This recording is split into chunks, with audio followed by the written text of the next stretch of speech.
जब हम किसी का अभिवादन करते हैं तो हम राम नाम शब्द का 2 बार प्रयोग क्यों करते हैं। तो welcome back in my YouTube channel चलते चलते मोमेंट्स। हम जब किसी से मिलते हैं या किसी का अभिवादन करते हैं तो नमस्कार, प्रणाम या राम राम कहते हैं। किसी का भी अभिवादन करना हमारी संस्कृति का विभिन्न अंग ही नहीं, जबकि सभी संस्कृतियों का एक अभिन्न अंग है और यह परंपरा किसी कारण से बनी हुई है। जैसे किसी को राम राम बोलने की परंपरा है। हमारे पुराने ज़माने में और गाँव में और शहरों में जब किसी का भी जब अभिवादन किया जाता था तो उसका अभिवादन करते समय भगवान का ही नाम लिया जाता था। लेकिन कभी आपने ये सोचा है कि जब हम किसी का अभिवादन करते हैं तो राम नाम का जो हम लोग शब्द का प्रयोग करते हैं उसको एक बार क्यों नहीं बोलते हैं। जब आप किसी का अभिवादन करते हैं तो राम राम 2 बार ही क्यों बोला जाता है, इसके पीछे का क्या रहस्य है।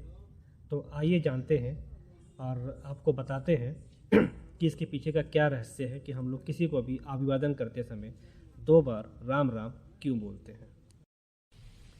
तो सबसे पहले राम शब्द की जो उत्पत्ति है वो कहाँ से हुई है। तो राम शब्द की उत्पत्ति संस्कृत के 2 धातुओं रम और घम से बना हुआ है। रम का अर्थ मतलब किसी में रमना या निहित हो जाना, और घम का मतलब कि ब्रह्मांड का खाली स्थान। इस प्रकार राम का अर्थ सकल ब्रह्मांड में निहित या रमा हुआ तत्व यानी चराचर में विराजमान स्वयं ब्रह्म। शास्त्रों में लिखा हुआ है रमन्ते योगिनः असीमं सा रामम उच्येत। मैं फिर से दोहराता हूँ, रमन्ते योगिनः असीमं सा रामम उच्येत। अर्थात योगी ध्यान में जिस शून्य तक रमते हैं उसे राम कहते हैं।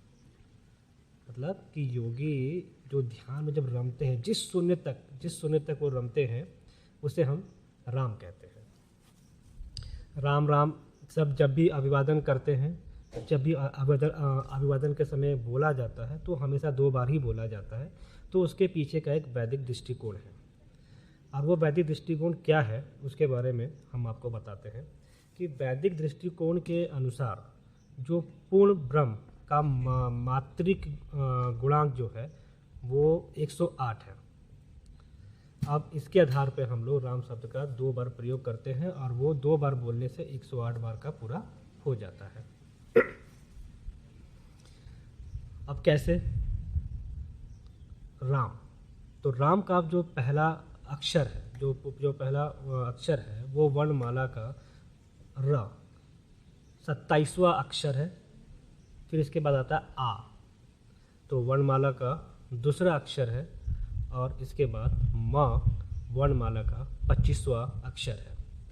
तो अगर हम जब इसका योग करते हैं, जैसे 27 + 2 + 25 बराबर कितना हुआ आपका 54, मतलब 54। तो एक राम का जो गुणांक हुआ जो मात्रिक गुणांक हुआ वो 54 हुआ। और हम लोग राम राम 2 बार अभिवादन करते हैं। तो अगर हम 2 बार अभिवादन करते हैं तो वो 108 बार हो जाता है। मतलब कि वो पूर्ण ब्रह्म, मतलब जिसका 108 जो माना गया है, उसका मात्रिक गुणांक जो माना गया है पूर्ण ब्रह्म का, वो 108 माना गया। तो इसलिए 2 बार राम राम बोलने पर वो 108 का मात्रिक गुणांक पूरा हो जाता है। तो इसीलिए जब हम किसी को अभिवादन करते हैं तो राम राम शब्द का 2 बार उच्चारण जरूर करते हैं। जब हम कोई जाप करते हैं तो हम लोगों से यही कहा जाता है कि 108 बार का उसको जाप को किया था। जो माला भी होती है वो 108 बार की होती है और हम 108 बार किसी जो भी जाप कर रहे थे उसको 108 बार उसको जपते हैं। तो यही कारण होता है कि हम लोग अगर उस माला के बजाय अगर हम राम राम 2 बार अगर उसका उच्चारण कर दें तो 1 माला के बराबर हो जाती है। तो गाइस, अब जैसे अभी आपके दिमाग में ये भी चल रहा होगा कि जो 108 का जो मात्रिक गुणांक है वो क्या है, उसका क्या महत्व है। तो जो मेरी आने वाली जो दूसरी वीडियो होगी तो उसमें आपको मैं 108 का जो मात्रिक गुणांक है पूर्ण ब्रह्म का, उसको मैं आपको पूरा व्याख्यान करूँगा। फ़िलहाल आज तक के वीडियो में अभी फ़िलहाल यही है, और कि हमने जब भी किसी का अभिवादन करते हैं तो राम राम का हम 2 बार नाम क्यों लेते हैं, तो मैं आपको इस चीज़ के बारे में बता चुका हूँ। और आगे से हमें इस परंपरा को, जो ये पुरानी परंपरा चली आ रही थी, तो हमें इसके निरंतर अपने इस कल्चर के साथ भी लेके चलनी चाहिए, क्योंकि अगर हम इस कल्चर के साथ में उसको लेके चलते हैं तो हम भगवान का भी नाम लेते रहते हैं, और एक अपना अलग से एक एनर्जी, एक पॉजिटिव एनर्जी हमारी बॉडी से भी निकलती रहती है। तो हम लोग को ये आगे से ये ठान लेना है कि अगर हम किसी का भी अभिवादन करें, कहीं भी जाए, किसी से भी अभिवादन करें, तो राम राम का अभिवादन ज़रूर करें। तो गाइज़, आपको मेरी वीडियो कैसी लगी?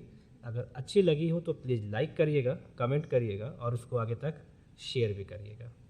राम राम।